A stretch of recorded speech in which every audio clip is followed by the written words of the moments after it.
Hello everyone, welcome back to my channel computer tips and programming. तो आज की video में हम देखने वाले हैं कि डेटा टाइप्स क्या होता है। अब तक मैंने इस ट्रेनिंग में 14 टॉपिक्स कवर कर लिए हैं। आज 15वां टॉपिक कवर करूंगा जिसमें बताऊंगा कि डेटा टाइप क्या होता है और साथ में एक और डेटा टाइप जो काफ़ी इंपॉर्टेंट है आपके लिए उसे भी डिस्कस करेंगे। तो चलिए शुरू करते हैं वीडियो को और देखते हैं कि क्या है इसमें। तो ये बहुत ही इंपॉर्टेंट टॉपिक है, पहले बता देता हूँ, क्योंकि ये इंटरव्यूअर भी इससे क्वेश्चन पूछता है और डेफिनेटली पूछता है और हमेशा यूज़ भी होता है ये डेटा टाइप्स। ओके, क्योंकि डेटा टाइप जब हम पास करते हैं फिर आगे प्रोसीड करते हैं, कुछ भी हमें कोई भी प्रोग्राम करना होता है तो हमें डेटा का टाइप वहाँ डिफाइन करना ही पड़ता है। ओके, और आपकी यूनिवर्सिटी एग्ज़ाम से भी ये रिलेटेड है, काफ़ी इंपॉर्टेंट टॉपिक है तो उसमें भी आ जाता है। तो बड़े ध्यान से देखना, और ये मगअप करने वाली चीज़ें नहीं है, बहुत समझने वाली, सिंपल समझने वाली चीज़ें, प्रोसीड करने वाली चीज़ें हैं। ठीक है, तो चलिए शुरू करते हैं और देखते हैं कि क्या होता है इसमें, क्या क्या इसके मतलब क्या क्या इसके फ़ायदे हैं जानने के, और क्या क्या इसमें आता है डेटा टाइप्स में, क्यों जानना जरूरी है, सारे टॉपिक्स कवर करते हैं। तो सबसे पहले समझते हैं कि डेटा टाइप होता क्या है। ओके, तो आप देखो, अब तक आपने जो भी कोई भी पास करते हो वैल्यू, ओके, वेरिएबल्स डिफाइन करते हो, तो जितने टाइप्स के वेरिएबल अब तक आपने देखा होगा कि आपने इंटीजर्स वेरिएबल दिखाया होगा, स्ट्रिंग वेरिएबल दिखाया होगा। तो सबका क्या होता है, वेरिएबल्स हम जब भी बनाते हैं तो टाइप डिफाइन करते हैं कि किस टाइप का, इंटीजर टाइप का है कि स्ट्रिंग टाइप का है कि लॉन्ग टाइप का है, डेसिमल है, डिफरेंट टाइप वेरिएबल्स होते हैं। तो वही हमारे डेटा टाइप्स होते हैं। ठीक है, यहाँ पर फॉर्मल तरीके से भी लिखा हुआ है तो आप उसे समझ सकते हैं इंटरव्यू पर्पस के लिए कि ये particular kind of data item as defined by the value it can take. Okay, और जब भी हम डेटा टाइप जो हमारा होता है, डेटा टाइप 2 टाइप्स में हम डिवाइड करते हैं, प्रिमिटिव डेटा टाइप और नॉन प्रिमिटिव। अब इसमें क्या होता है, प्रिमिटिव और नॉन प्रिमिटिव में अपने आपने आप लोग फेमिलियर हैं, इंटीजर से, शॉर्ट से और स्ट्रिंग से ऑलरेडी फेमिलियर से, एरे से भी आप फेमिलियर हैं। तो प्रिमिटिव और नॉन प्रिमिटिव होता क्या है वो समझना जरूरी है कि प्रिमिटिव क्या होता है। कि प्रिमिटिव में सबसे पहले तो आपको इससे बेसिक क्वेश्चन ये पूछा जाता है कि प्रिमिटिव डेटा टाइप कितने टाइप के होते हैं, उनका नाम बताइए। प्रिमिटिव भले वो इसके बारे में ज़्यादा ना पूछे लेकिन एटलीस्ट नेम तो पूछता ही है कि कितने टाइप होते हैं। तो प्रिमिटिव डेटा टाइप्स कितने होते हैं, 8 होते हैं। ठीक है, byte, short, int, long, float, double, boolean और कैर। और नॉन प्रिमिटिव तो स्ट्रिंग, अरे, क्लासेस। ओके, अब इन दोनों में डिफरेंस क्या है, इस तरह से डिफरेंस लाने का क्या सीन है कि नॉन प्रिमिटिव और प्रिमिटिव। तो प्रिमिटिव क्या होता है, ये पहले से डिफाइंड होता है, इनके फिक्स लेंथ होते हैं। लेकिन जो नॉन प्रिमिटिव होता है उसका कोई लेंथ डिफाइन नहीं होता है, वो यूज़र के द्वारा डिफाइन किया जाता है। तो स्ट्रिंग, अरे जो क्लासेस हैं ये सब यूज़र के द्वारा डिफाइन किए जाते हैं। एक अरे में आप जितने चाहें उतने सारे वैल्यूज़ पास मतलब कंटेन कर सकते हैं उसमें। ठीक है, वो किसी भी टाइप का हो सकता है, स्ट्रिंग, इंटीजर। अरे के अंदर, अरे क्या है, एक बकेट की तरह जिसमें हम वेरिएबल्स डालते हैं, तो जितने सारे मन करे आप उतने सारे डाल दो। स्ट्रिंग आप जब भी डिफाइन करते हो तो जितना बड़ा उतना बड़ा स्ट्रिंग बना दो, कोई दिक्कत नहीं है। ओके, यहाँ तक कि ब्लैंक भी जाता है। ठीक है, और यहाँ पर क्लासेस क्या है, तो क्लासेस आपका मतलब क्लासेस के पहले भी मैं बताया था कि क्लासेस क्या होता है, काफ़ी डिटेल्स में डिस्कस किए थे हम लोग क्लास और ऑब्जेक्ट को रिलेट करके, तो वहाँ से भी आप देख सकते हो कि क्लासेस और ऑब्जेक्ट क्या होते हैं। ठीक है, अब आता है कि byte, short, int, long, float, double, boolean, char. तो यहाँ पर इसका फिक्स मतलब कि वो रेंज होता है ना, तो रेंज यहाँ पर लिखा हुआ है, तो आप यहाँ से एक बार देख सकते हो, बस देखना ही है एक बार, रटना कुछ भी नहीं, क्योंकि अभी तक मैं जितने भी सारे प्रोजेक्ट्स पर काम किया इसको रटने का ज़रूरत नहीं पड़ा। हम लोग क्या करते हैं मैं आपको बताता हूँ डेफिनेटली कि क्या होता है हमारे केस में। तो स्ट्रिंग, इंटीजर वगैरह जैसे आता है, तो आईडी वगैरह आता है तो हम लोग directly as a integer define कर देते हैं। लेकिन जब भी हमें जैसे मनी ट्रांजेक्शन वगैरह होता है, ये सब होता है, तो उसे डिफाइन करना होता है कि कितना ग्रोस अमाउंट हुआ, नेट अमाउंट हुआ, ये सब, तो हम लोग उसको डायरेक्ट क्या करते हैं, डबल में डिफाइन कर देते हैं, या फिर उससे क्या करते हैं, फ्लोट ऐसा कुछ डिफाइन कर देते हैं। ठीक है, अगर लॉन्ग का केस आता है तो पहले इंटीजर डिफाइन करते हैं, अगर नहीं ले रहा है इंटीजर तो उसे लॉन्ग बना देते हैं। तो मैं बताऊंगा कैसे उसे बनाया जाता है। तो हम लोग अभी तक रटे नहीं है, उसको मगअप नहीं करते क्योंकि उसकी ज़रूरत ही नहीं पड़ती है, बस आपको नाम वगैरह याद रखना है कि प्रिमिटिव, नॉन प्रिमिटिव क्या आता है, काफ़ी है बस इंटरव्यू। उसके बाद जब आप प्रोजेक्ट पर काम करोगे तो वो आपका हैबिट बन जाएगा। ठीक है, अब इसमें इसका ये क्या है कि देखिए, बाइट का 1 बाइट होता है, शॉर्ट का 2 बाइट होता है, इंट का 4 बाइट होता है, लॉन्ग का 8 byte. Simply just understanding purpose के लिए बोल रहा हूँ।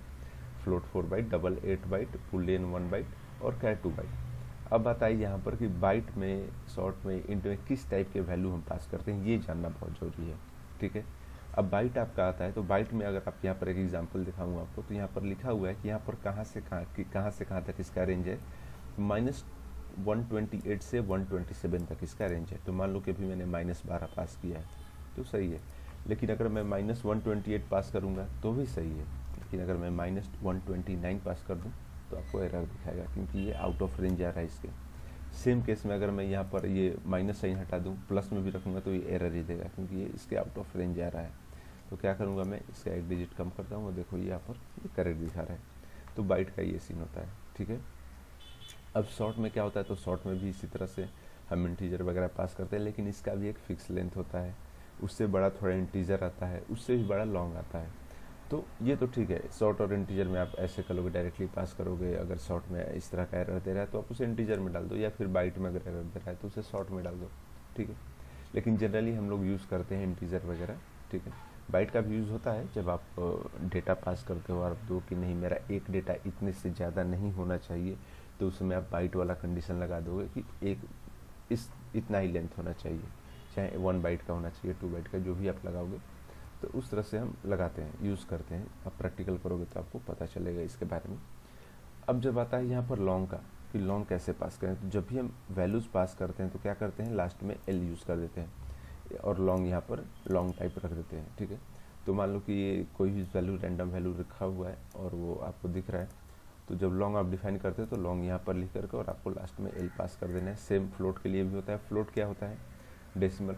जो हम डॉट में पास कर रहे होते हैं तो फ्लोट और डेसिमल को यूज़ करते हैं। और यहाँ पर फ्लोट अगर हम डिफाइन करते हैं तो एफ यहाँ पर हो जाता है, डबल डिफाइन करते हैं तो यहाँ पर डी लिख देते हैं।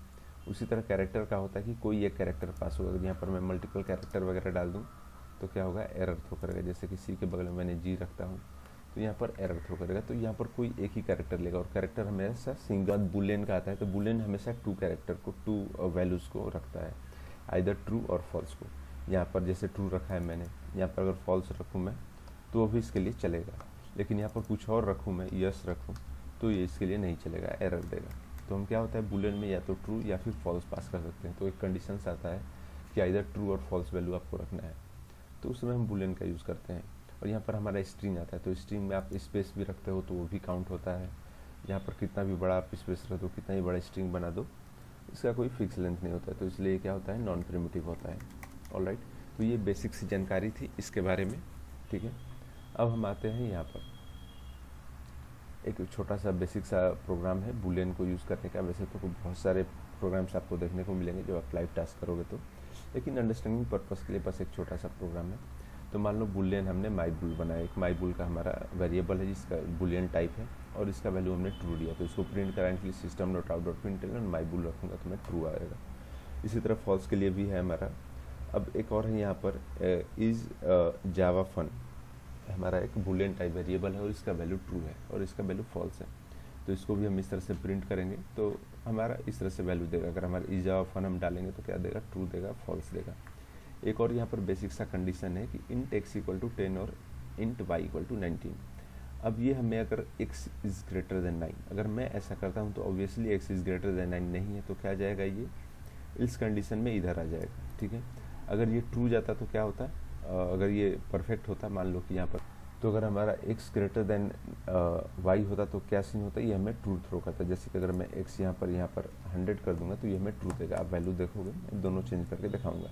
यहाँ पर z इक्वल टू 10 लिखा हूँ, अगर यहाँ पर मैं z इक्वल टू 10 का वैल्यू इस तरह से लिखता हूँ 1001, तो ये हमें फॉल्स देगा। अगर मैं इसको 10 रखता तो ये ट्रू देता। तो अभी आपको ट्रू और फॉल्स दोनों करके दिखाऊंगा। अब यहाँ पर एक और कंडीशन है, int my age equal to 15 और int voting age equal to 18। तो यहाँ पर एक मैंने कंडीशन लिखा है कि अगर my age is greater than equal to voting age तो क्या देगा, old enough to vote, otherwise क्या देगा, not old enough to vote, ठीक है। तो अगर my age greater than voting age, okay, तो वोटिंग एज क्या है, 18 है और माई एज क्या है, 15 है। तो यहाँ पर ऑब्वियसली ग्रेटर नहीं है, तो यहाँ पर 25 रखता हूँ कुछ टाइम के लिए और सेव करता हूँ और रन करके आपको दिखाता हूँ कि क्या आपको रिजल्ट मिलता है। तो रन एज जावा एप्लीकेशन, और यहाँ पर आप देखोगे तो क्या हो रहा है, 1 बाय 1 देख लेते हैं। तो इसके लिए आपको ट्रू मिला, 1 के लिए ट्रू, 2 के लिए यहाँ पर फॉल्स मिला क्योंकि यहाँ पर फॉल्स डिफाइन था। फिर इज़ जावा फन ट्रू मिला क्योंकि यहाँ पर ट्रू डिफाइन था। इज़ फिश टेस्टी फॉल्स, यहाँ पर फॉल्स डिफाइन था इसका, ठीक है। अब x is greater then y true, क्योंकि यहाँ पर मैंने x का वैल्यू 100 रखा है और ये 19 है, ठीक है, तो इसलिए ट्रू है। फॉल्स भी करके दिखाऊंगा क्या होता है वैल्यू चेंज करके। और यहाँ पर जेड इक्वल टू 10 हमने पास किया है 2, तो यहाँ पर ट्रू मिल रहा है। ओल्ड इनफ टू वोट इसलिए मिल रहा है क्योंकि माई एज हमेशा ग्रेटर है यहाँ पर वोटिंग एज से।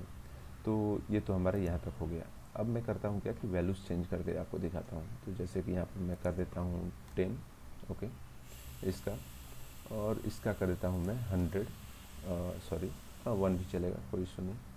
और इसका कर देता हूँ मैं 15, और इसको सेव करता हूँ और रन करके दिखाता हूँ आपको वैल्यू क्या मिलता है। रन एज जावा एप्लीकेशन, और आप देखोगे यहाँ पर कि चेक योर इनपुट्स। क्यों चेक योर इनपुट्स मिल रहा है? क्योंकि हमने जो यहाँ पर पास किया था, ठीक है, x इक्वल टू 10 और कंडीशन दी है x is greater then y, तो x is greater then y जब रहेगा तभी इस कंडीशन में जाएगा वो, ठीक है, और इसे प्रिंट देगा। अदरवाइज ये क्या जाएगा, चेक योर इनपुट्स, इसमें इल्स कंडीशन में चला जाएगा। वहीं यहाँ पर हो रहा है कि देखो यहाँ पर z इक्वल टू 10 हमने डिफाइन किया, लेकिन यहाँ पर हम z इक्वल टू 1 दे रहे हैं, तो क्या ट्रू यहाँ पर फॉल्स देगा, क्योंकि ये बुलियन में यहाँ पर फॉल्स आ रहा है, ये वैल्यू फिजिबल नहीं है इसके लिए।